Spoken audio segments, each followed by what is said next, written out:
Hello tout le monde, c'est Avapi. Aujourd'hui on se retrouve dans une nouvelle vidéo. Je présente avec un pet shop tout simplement puisque je ne suis pas à l'aise à montrer mon visage sur YouTube pour le moment. Je précise à chaque vidéo au cas où ça peut rebuter certains, ce n'est pas une vidéo pour enfants, voilà. Donc dans cette vidéo je vais vous présenter ma liste de films pour l'automne et Halloween en règle générale. Donc elle sera en deux parties. Il y a tout d'abord les films vraiment de l'automne dans le sens cocooning on va dire. Et ensuite il y aura les films d'horreur qui sont un peu mes préférés, on va pas se mentir. Donc pour commencer déjà je trouve que l'automne il y a grave un mood à regarder des Ghibli. Donc là dans ma liste j'ai mis spécifiquement Le Château dans le ciel parce que c'est un film que j'ai envie de revoir puisque je l'ai vu qu'une seule fois je crois alors que il y a d'autres Ghibli que j'ai vu plusieurs fois et donc voilà j'ai envie de me le remettre en tête mais concrètement j'aimerais bien un moment regarder tous les Ghibli pour tous les avoir vus au moins une fois. Mais les Ghibli c'est vraiment le cocon par excellence. Miyazaki c'est vraiment créer des histoires avec des personnages attachants et l'animation est juste trop mignonne et il y a vraiment un style qu'on reconnaît direct je trouve. Ensuite aussi un film sur lequel on revient tout le temps je trouve c'est Harry Potter. Je dis le film mais il y en a 7 donc après à vous de choisir. Moi mon préféré c'est vraiment le 4, La Coupe de Feu, parce que c'est vraiment à ce moment là je trouve que enfin vous le savez, je pense que vous les avez vus mais je vais pas trop spoiler s'il y en a qui ont peut-être pas vu, mais c'est là vraiment que la saga prend une toute autre tournure et que on passe vraiment de la saga pour enfants on va dire à vraiment un truc pour plus adolescent, adulte quoi. Mais j'adore le mood de celui-là et de ceux qui viennent après, même si en vrai le 1 c'est celui que je regarde le plus parce que Harry Potter à l'école des sorciers c'est vraiment le tout début, c'est là où il est tout petit, où on apprend, on rentre vraiment dans l'univers et je donnerais n'importe quoi pour revoir ce film comme si c'était la première fois, genre vraiment. Ensuite j'ai mis un autre dessin animé, c'est Le Roi et l'Oiseau. Donc c'est un dessin animé vraiment ultra précurseur et les dialogues notamment ont été écrits par Jacques Prévert et rien que si vous écoutez la musique du générique, je vais vous la mettre là mais franchement j'adore, vraiment j'adore. On va écouter un petit peu.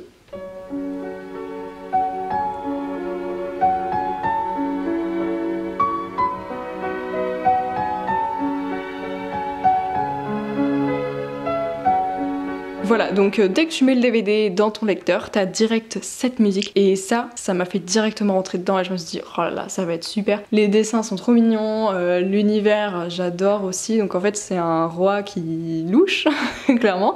Il a pas les yeux en face des trous et il est amoureux d'une fille et en fait ce roi c'est un peu un roi tyrannique mais je pense que c'est parce qu'il est frustré aussi personnellement. Donc voilà c'est un peu une dictature et tout et en fait dans le film il y a les oiseaux un peu qui vont se rebeller on va dire, enfin voilà. Je sais pas faire exactement un résumé parce que ça fait un moment que je l'ai vu, mais j'adore ce dessin animé, j'aimerais beaucoup le revoir, mais je l'avais pris à la bibliothèque donc je l'ai pas sur moi. C'est d'ailleurs vraiment un dessin animé qui a inspiré ensuite Miyazaki et les autres films d'animation, voilà, c'était vraiment un film précurseur. Ensuite, encore un film d'animation, je suis désolée si vous aimez pas ça, mais c'est Frankenweenie de Tim Burton. D'ailleurs, il y aura un autre Tim Burton, mais enfin, concrètement, n'importe quel Tim Burton fera l'affaire pour la saison, je pense qu'on est d'accord. Moi, c'est un de mes réalisateurs préférés puisque j'adore son univers, vraiment j'admire de ouf, hein, vraiment c'est incroyable. Et Frankenweenie c'est tout mignon parce qu'en fait c'est Frankenstein mais avec un petit chien. Et moi j'adore les petits chiens, donc enfin les chiens en général. Frankenweenie c'est trop mignon et si vous aimez les chiens et que vous aimez l'ambiance un peu voilà horreur, c'est fait pour vous mais je l'ai pas mis dans les films d'horreur parce que c'est quand même mignon quoi. Ensuite, oh là là, encore un film d'animation, j'avais peut-être un peu abusé mais j'ai fait ma liste vraiment comme ça sans vraiment réfléchir, juste je regardais les films que j'avais vus et je me disais oh ça serait trop bien pour l'automne et tout. Et donc j'ai mis Dragon, je pense que vous connaissez aussi, mais moi c'est un film d'animation que je peux regarder tout le temps. Parfois je l'ai regardé 2 jours de suite, enfin genre c'est vraiment le film doudou par excellence. Tout est bien dans ce film, l'animation est trop bien, les dragons sont trop choux, surtout Croque-Mou il est absolument trop mignon. Les musiques sont incroyables, il y en a une, celle quand il fait voler Croque-Mou dans le ciel avec Astrid, c'est incroyable cette musique, j'adore. Mais franchement ouais ce film, enfin je pense qu'on peut le regarder à l'infini. Moi je me lasserai jamais clairement, il est incroyable. Ensuite j'ai mis enfin un film, d'ailleurs c'est encore Tim Burton, c'est Alice au pays des merveilles. Bon ça pourrait être celui de Disney mais je suis désolée j'ai jamais vu celui de Disney, moi j'ai toujours vu celui de Tim Burton et après la suite donc Alice de l'autre côté du miroir je crois, mais celui-là je l'ai vu que 2 fois je crois, alors que l'autre je l'ai vu plein de fois et je l'aime beaucoup, j'adore comment il a adapté les personnages avec des vrais acteurs. Johnny Depp en Chapelier Fou c'était incroyable, même Alice je la trouve super, enfin franchement les effets spéciaux étaient énormes, j'avais trop plutôt aimé ce film et on reconnaît bien l'univers de Tim Burton. Et si vous avez vu que le Disney, je vous conseille tellement de voir le film parce qu'il est vraiment incroyable et le dessin animé je sais pas trop, je l'ai jamais vu. Donc ensuite il y a le Seigneur des Anneaux. Alors ça c'est vraiment une saga que j'adore et que je regarde régulièrement même si c'est des longs films, je pense qu'on est d'accord, mais moi j'aime justement le fait que ce soit long et un peu lent et encore par rapport à la série Les Anneaux de Pouvoir, donc il y a pas tout qui est sorti à l'heure où je filme cette vidéo. Il y a que 5 épisodes je crois, j'ai pas encore vu le 5ème d'ailleurs, mais c'est une série qui est très lente, il se passe pas grand chose, il y a pas beaucoup d'action, mais moi c'est ça aussi que j'aime, c'est qu'on profite de l'atmosphère, on profite des costumes, des décors, et juste la lenteur, on profite de l'univers en fait. Et moi j'aime bien, je sais qu'il y a beaucoup de gens qui aiment pas du tout cette série à cause de ça, mais voilà. Et donc les films c'est un peu ça, même si c'est un peu plus des films d'action quand même. D'ailleurs j'aimerais beaucoup voir les versions longues, je les ai pas encore vues. Mais bon, voilà, enfin je pense que vous connaissez tous Le Seigneur des Anneaux. Je pense qu'on a fini la partie pas film d'horreur, je sais qu'il y en a pas beaucoup. Après dans les films d'horreur, c'est pas que des trucs vraiment dégueulasses avec plein de sang, voilà, qui font super peur. Clairement voilà, il y en a qui sont plus modérés que d'autres, mais c'est vrai que moi dans cette période j'aime beaucoup regarder des films d'horreur. Je les ai pas triés dans un ordre précis, hein, comme la première partie, franchement ça va être juste dans l'ordre qui me sont venus à l'esprit. Donc déjà il y a le film Les Autres, c'est un film vraiment qui te retourne le cerveau. Moi j'avais beaucoup aimé l'ambiance et tout, en fait c'est sur des enfants en lune, donc les enfants en lune c'est un surnom mais c'est en gros une maladie. C'est des personnes qui peuvent pas être exposées à la lumière, aux rayons du soleil, sinon leur peau brûle. Donc en fait tout le film est très sombre, il faut vraiment le regarder dans le noir sinon on voit que dalle. Parce que du coup en fait ils sont toujours obligés de fermer les volets, enfin ils s'éclairent que à la bougie et tout, donc forcément oui c'est un film très sombre. Le truc c'est que ce film tu le vois une fois. Après tu sais très bien en fait qu'est-ce qui se passe, c'est un film, t'es choqué la première fois puis après voilà tu sais, c'est comme Shutter Island quoi. Mais franchement je prends quand même du plaisir à le revoir et là j'ai vraiment trop envie de le revoir. Ensuite il y a Les Oiseaux de Hitchcock, je l'ai revu il y a pas longtemps. Bon celui-là c'est vraiment un classique, enfin si vous aimez un peu le cinéma je pense que vous l'avez vu. Donc c'est tout simplement les oiseaux qui se rebellent, enfin qui deviennent violents et qui attaquent les gens en fait. Après la fin est très bizarre, c'est vrai que je l'ai revu il y a pas longtemps parce que je me rappelais pas de la fin, mais bon voilà, ça m'a pas... je comprends pourquoi je l'avais oublié. Mais le film en lui-même, il est vraiment cool et angoissant un petit peu. Voilà, après j'ai du mal à être vraiment stressée devant des vieux films parce que il y avait forcément un peu moins de moyens et tout. Donc tu sens que c'est pas vrai et je trouve que l'immersion est un peu moindre on va dire. C'est aussi parce que je suis pas forcément habituée à regarder des films de cette époque, mais Hitchcock on sait que c'est quand même une valeur sûre. Ensuite il y a ça, 1 et 2, donc basé sur les romans de Stephen King. Moi je les ai lus avant de voir les films. J'ai pas vu la série qui est très ancienne, mais franchement les films je les trouve vraiment super. Enfin surtout le 2, je crois que... j'ai bien aimé les deux, mais le 2 je le trouve cool parce que c'est avec les adultes, parce qu'ils ont vraiment fait l'indistinction. Pour le 1 c'est que les enfants et le 2 c'est des adultes avec des flashbacks d'enfants. Et en fait quand on lit le roman ça alterne d'un chapitre à l'autre, ils peuvent être adultes et ça marche sur des bases de flashbacks. Du coup voilà, j'avais pas trop aimé que le premier se base vraiment que sur les enfants. Et voilà, donc moi je conseille les deux parce que du coup il y a le 1 avec les enfants, le 2 avec les adultes. Et je trouvais que c'était bien adapté. Après je sais pas, c'est mon avis personnel, mais les effets spéciaux étaient vraiment super et Pennywise il fait vraiment super peur.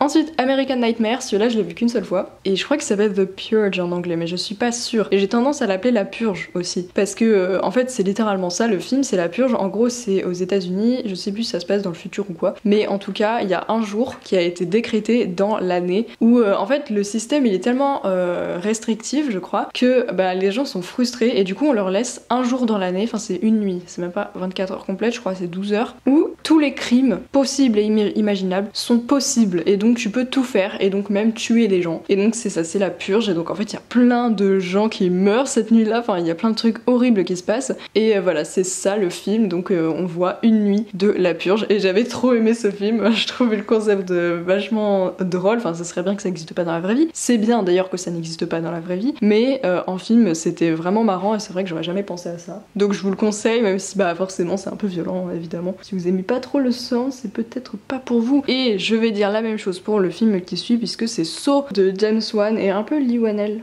Mais je crois que c'était plus pour le court-métrage parce qu'au début c'était un court-métrage. Et d'ailleurs, je sais pas si vous avez vu le 1, mais Saw, moi c'est vraiment mon film préféré de tous les temps avec Mommy de Xavier Dolan. D'ailleurs, j'ai pas mis de Xavier Dolan dans cette liste, mais je suis folle ou quoi? Bref, je ne sais pas pourquoi c'est mon film préféré. Voilà, c'est comme Dragon en fait. Dès que j'ai envie de décompresser ou quoi, je regarde Saw. Je sais, c'est pas forcément cohérent puisque c'est plein de sang. Après, le 1 il est quand même assez soft. Enfin, c'est sûr si vous aimez pas le sang et tout, enfin la violence et tout, c'est peut-être pas du tout pour vous quoi. Mais le 1 reste quand même soft par rapport aux autres, à partir du 2 ça commence déjà à partir assez fort. Mais le 1 reste ok, en plus c'est un huis clos, j'adore les huis clos, enfin c'est un huis clos quand ils sont dans la salle de bain, puisqu'en fait c'est deux hommes qui se retrouvent enchaînés dans une salle de bain avec au milieu de la salle de bain un cadavre plein de sang. Et en fait ils ont un magnétophone avec tous les deux une cassette, et quand ils lisent la cassette, et ben il y a une personne qui leur parle dedans pour leur dire ce qu'ils doivent faire, ils ont des instructions et avant une certaine heure, ils doivent faire ce qui est prévu. Donc c'est-à-dire qu'il y a Lawrence, c'est un chirurgien, enfin oui en tout cas il travaille à l'hôpital quoi, et Adam,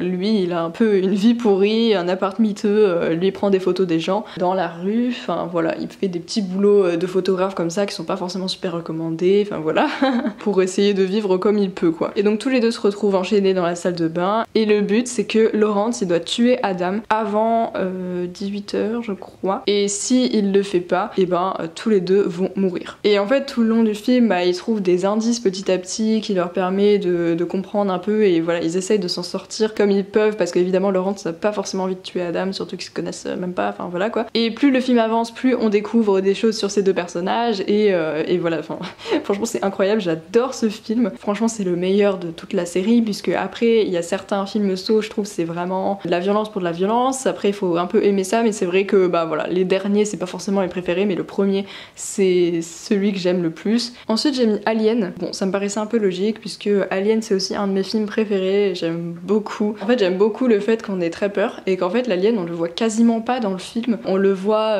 sous différentes formes quand il évolue, mais au final on est toujours en angoisse pendant le film, mais l'alien on le voit quasiment pas, et c'est ça que j'ai beaucoup aimé, donc je pense que vous connaissez aussi parce que bon les films que j'ai mis c'est des films un peu connus, donc en gros Alien c'est une mission qui se passe dans l'espace avec plusieurs personnes dans une navette spatiale. À un moment ils vont sur une planète où il y a des œufs, et voilà c'est une planète un peu étrange où il semblerait qu'il y ait de la vie. Il y a une créature qui plante un œuf on va dire dans un des personnages, et en fait une fois ils sont à table, je crois que c'est le petit déj, et il y a le mec qui commence à convulser et tout, et il y a l'alien qui sort littéralement de son ventre, enfin c'est pas du spoil hein, c'est littéralement le début du film, et donc en fait il y a l'alien dans le vaisseau, donc ils sont tous en angoisse pendant tout le film, il y a plein de gens qui meurent, enfin bref. Je pense que vous connaissez. Ensuite il y a la série Dark. Alors Dark, j'ai regardé que le premier épisode, après j'ai attendu que ma famille soit prête pour regarder parce qu'on voulait regarder tous ensemble, au final ça s'est jamais fait. Je sais que c'est une série qui est réputée incompréhensible, mais c'est vraiment une série que j'ai quand même envie de regarder puisque l'ambiance a l'air vraiment super. Et voilà, du coup comme j'ai vu que le premier épisode, je ne saurais pas vous en dire plus, mais il me semble de mémoire que c'est un enfant qui a disparu et que voilà, ils essayent de le retrouver. C'est ce qui se passe globalement dans l'épisode 1, je n'en sais pas plus, mais je sais que c'est apparemment pas très facile à comprendre. Et comme j'ai vu que le réalisateur de cette série va en plus faire une autre série, j'aimerais bien regarder d'abord Dark avant de regarder l'autre qu'il va faire, voilà. D'ailleurs si vous l'avez vu, n'hésitez pas à me dire dans les commentaires ce que vous en avez pensé. Je fais une petite pause dans la vidéo juste pour vous rappeler que c'est super important voilà, de s'abonner à la chaîne, donc merci beaucoup à ceux qui le feront, et de laisser plein de petits commentaires. Vous, quels sont vos films de l'automne que vous préférez, de Halloween, vos films d'horreur que vous me recommanderiez, n'hésitez pas à me dire tout ça dans les commentaires. Et on repart à la vidéo avec Le Sixième Sens. C'est aussi un film assez connu, je dis toujours ça en fait, hein, mais ça se trouve, enfin il y a sûrement plein de gens qui les ont pas vus évidemment, enfin je vous juge pas du tout si vous les avez pas vus. Le but aussi c'est de faire découvrir des films, donc Le Sixième Sens, en fait c'est un enfant qui voit des morts, et voilà, ça fait longtemps que je l'ai pas vu donc je saurais pas plus résumer que ça, mais il voit les personnes qui sont mortes, et en fait lui il croit que c'est des gens qui sont vivants, donc ça crée un peu des quiproquos et tout, mais en fait pas du tout, voilà. Et il y a une quête dans le film mais je me rappelle plus vraiment ce que c'est, donc voilà, je suis désolée, je passe vite sur celui-là, mais en tout cas l'ambiance était vraiment incroyable et il faut trop que je le revoie. Ensuite je vais parler de Sleepy Hollow, la légende du cavalier sans tête de Tim Burton. Encore, je sais, mais justement en fait n'importe quel Tim Burton pourrait passer, et dans les films d'horreur il y en avait plusieurs que je pouvais mettre, mais il y avait aussi Sweeney Todd, il y avait Les Noces Funèbres, enfin je veux dire n'importe quel Tim Burton peut passer clairement en automne, je pense que c'est la meilleure période pour les regarder. Et voilà, donc en fait Sleepy Hollow c'est tout simplement une enquête où il y a un cavalier donc sans tête qui tuerait les gens en les décapitant, et donc il y a un mec qui va venir pour enquêter sur ça, et l'ambiance est très sombre, enfin franchement c'est génial aussi. Je sais plus si c'est vraiment super gore et tout, mais je l'ai mis quand même dans la catégorie film d'horreur au cas où, parce que c'est un film d'horreur il me semble quand même. Ensuite j'ai mis 2 films de David Cronenberg parce que bah, c'est les 2 que j'ai vus de ce réalisateur et j'ai beaucoup aimé. Donc déjà il y a La Mouche, lui aussi c'est un peu un classique de mémoire, j'essaye de pas dire n'importe quoi mais en fait en gros c'est un scientifique qui essaye de créer une machine de téléportation en gros qui permettrait de se téléporter et donc il a 2 cabines comme ça et il essaye déjà avec un oiseau je crois mais l'oiseau ne survit pas et après il remet bien le truc au point et apparemment c'est censé marcher et comme il veut tester sur un être humain, ben qui de mieux pour tester que lui-même puisque bah si la personne meurt, bah voilà, il pourra s'en prendre qu'à lui-même et puis tant pis quoi. Donc il essaye, sauf que au moment où il active la téléportation, il y a une mouche qui est rentrée dans l'autre cabine et du coup ça va faire une sorte de mélange de gènes puisque j'imagine que quand la personne se recompose dans la cabine de téléportation, bah il y a tout ces particules du corps, les gènes etc qui doivent se recomposer, enfin voilà. C'est pour ça que ça serait impossible à faire dans la vraie vie j'imagine.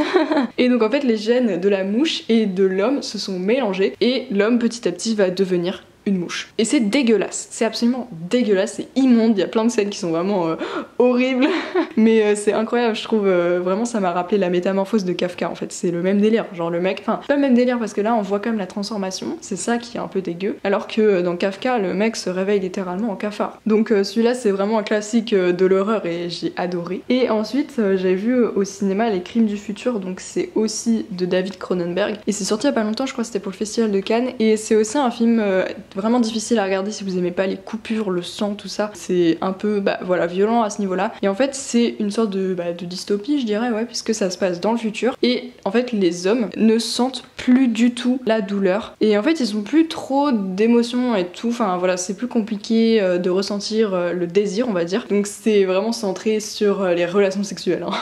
Parce que c'est très sexuel le film. Et donc en fait pour prendre du plaisir dans leur rapport, et ben ils se coupent, littéralement ils se font du mal en fait, mais comme ils sentent plus vraiment la douleur, et ben eux ils ressentent du plaisir à faire ça. Donc voilà, franchement c'était super intéressant comme sujet j'ai trouvé, mais c'est difficile à regarder, hein. Clairement moi je l'ai vu au cinéma. Donc je trouvais que ce film était quand même vachement intéressant. Sur le coup j'avais pas trop aimé, mais en fait à force d'y réfléchir, je me suis dit mais en fait c'est super intéressant. Non mais cette vidéo va être beaucoup trop longue en fait, j'aurais pas dû passer autant de temps sur chaque film, mais bon il en reste que 3. Donc déjà il y a Joker de Todd Phillips avec Joaquin Phoenix, donc il est sorti il y a pas très longtemps, donc je pense que la plupart d'entre vous le connaissent, mais vraiment ce film je l'ai adoré, je l'ai revu d'ailleurs, donc enfin je l'avais vu au cinéma et après je l'ai revu, mais franchement il est incroyable, il est magnifique, enfin je veux dire la photographie est magnifique, les scènes dans les escaliers, enfin je pense que ceux qui l'ont vu se souviennent particulièrement de cette scène, c'est trop beau, et j'adore aussi comment elle est traitée vraiment la maladie mentale dans ce film, et Joaquin Phoenix il s'est tellement bien rentré dans les rôles comme ça, enfin ça se voit qu'il a vraiment perdu par exemple beaucoup de poids pour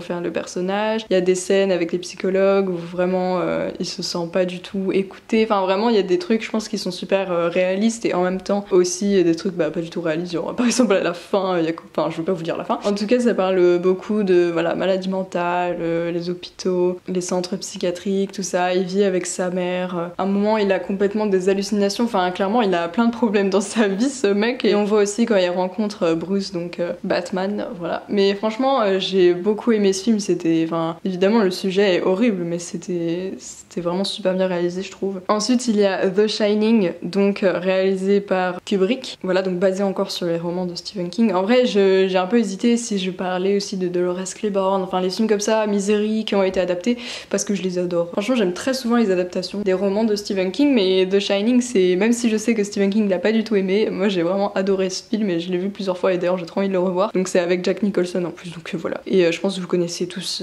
The Shining, donc je vais pas forcément m'étaler dessus. Juste j'ai pas lu le livre, moi j'ai vu que les films parce que je le vois depuis que je suis petite, donc en fait j'ai jamais eu l'occasion de lire le roman, mais bon un jour je le ferai je pense, mais c'est toujours moins intéressant de faire l'inverse je trouve, mais bon. Et le dernier dont je veux parler c'est Us de Jordan Peele. Vraiment Us j'avais beaucoup aimé, je l'avais vu aussi au cinéma. C'est des parents qui ont des enfants, voilà, et en fait il y a une de leurs enfants qui ne parle pas, genre elle est muette, et ils comprennent pas pourquoi, donc ils essayent de trouver la raison, et un jour ils vont voir des doubles d'eux-mêmes dans leur maison, et donc ils vont être en mode mais what the fuck, et en fait voilà ils vont essayer de comprendre qui sont ces gens et tout, et en fait ça va être incroyable. Enfin moi j'avais vraiment beaucoup aimé ce film, donc voilà, je l'ai vu qu'une seule fois, donc je saurais pas en dire plus parce que ça fait un bail qu'il est sorti, 2019. donc voilà, ça fait 3 ans. J'ai une mémoire vraiment pourrie. Mais voilà, il se passe plein de trucs, j'adore. Il y a une scène aussi où ils sont dans une sorte de fête foraine, je crois, où il y a une attraction. C'est une sorte de labyrinthe avec des miroirs et en fait la petite fille se voit dans les miroirs, je crois, mais genre, enfin c'est pas vraiment des miroirs puisqu'il y en a qui sont transparentes, enfin voilà. Mais c'est vraiment trop stylé. J'ai beaucoup aimé ce film, il faudrait trop que je le revoie. Apparemment il est sur Amazon, mais bon, il est payant. Ce qui n'a aucun sens, hein. Il y a plein de films sur Amazon Prime, genre même si t'as l'abonnement tu dois quand même les payer, enfin moi je trouve ça trop bizarre, mais bon bref. C'est pas le sujet de la vidéo, mais la vidéo est enfin terminée. Je suis désolée, elle était très longue. J'avais pas mal de films et en fait je sais pas si j'aurais dû parler sur tous, mais bon, le fait est que je l'ai fait, donc tant pis, j'essaierai de faire mieux la prochaine fois. Dites-moi dans les commentaires si vous ça vous intéresse que je fasse un petit résumé ou alors juste que je cite les noms et que j'en parle mais très brièvement parce que parfois je pense que j'ai passé trop de temps, genre sur Saw par exemple, mais sur Saw j'aurais carrément dû faire une vidéo juste sur ce film en fait. Mais bon bref, je pense que j'aime quand même plus la littérature que les films, mais j'aime quand même beaucoup regarder des films et j'en regarde très régulièrement. Donc voilà, j'aime bien aussi en parler un petit peu sur cette chaîne parce que je me sens un peu plus légitime que si j'avais une chaîne sur le cinéma, puisque clairement je suis pas fan non plus de cinéma. Je regarde pas tout le temps des films, des séries, je suis un petit peu nulle en analyse, etc. Donc clairement je préfère largement en parler là comme ça en mode chill où je me sentirais pas jugée par des fans de cinéma qui me diront que je dis n'importe quoi. Merci beaucoup d'avoir regardé cette vidéo, nous on se retrouve la semaine prochaine pour une nouvelle. N'oubliez pas de vous abonner, de laisser des petits commentaires et puis on se retrouve bientôt. Bye tout le monde!